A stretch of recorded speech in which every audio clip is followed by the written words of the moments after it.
They're really hard scenes to kind of to decide how much to crank it in one direction or another, in terms of like spoon feeding the audience or letting them, we want them to discover what they would maybe feel if they were in Jem's shoes.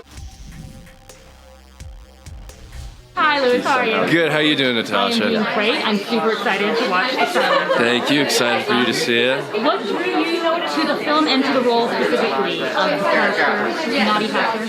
Well, the father-daughter part of it. Well, it was a challenging role. I could see from the start that I was kind of scared to do it, and I think that's a good sign. If I have some fear, I think that means that there's something to be mined there. And I met with Lewis Pullman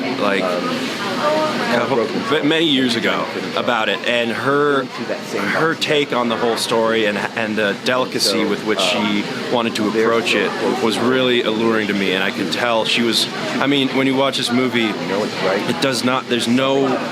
I would never think that it's a first-time director's debut. She's one of the most gutturally intuitive directors I've worked with. I'm so excited to see what she does next.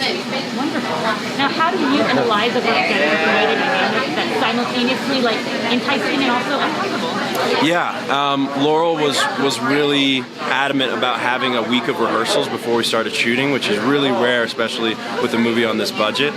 So we had a whole week where we got to play around with all these scenes, and they're really hard scenes to kind of to decide how much to crank it in one direction or another, in terms of like spoon feeding the audience or letting them, we want them to discover what they would maybe feel if they were in Jem's shoes, and so we had to kind of tread carefully and softly. So yeah, we had a lot of rehearsal, and Eliza's like one of the most generous and in-it actors I've ever worked with. She cannot sing a wrong note. She's just it was a gift to be able to work with her. I wish I could sing a right note, so I am jealous. Yeah.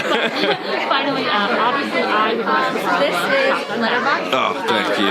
We are all waiting for episode 3. Would it be Top Gun Bob? What do you think? Hey, if you want to pitch Top Gun Bob to Jerry Bruckheimer, I wouldn't stop you. Thank you so much. Thank you, appreciate it.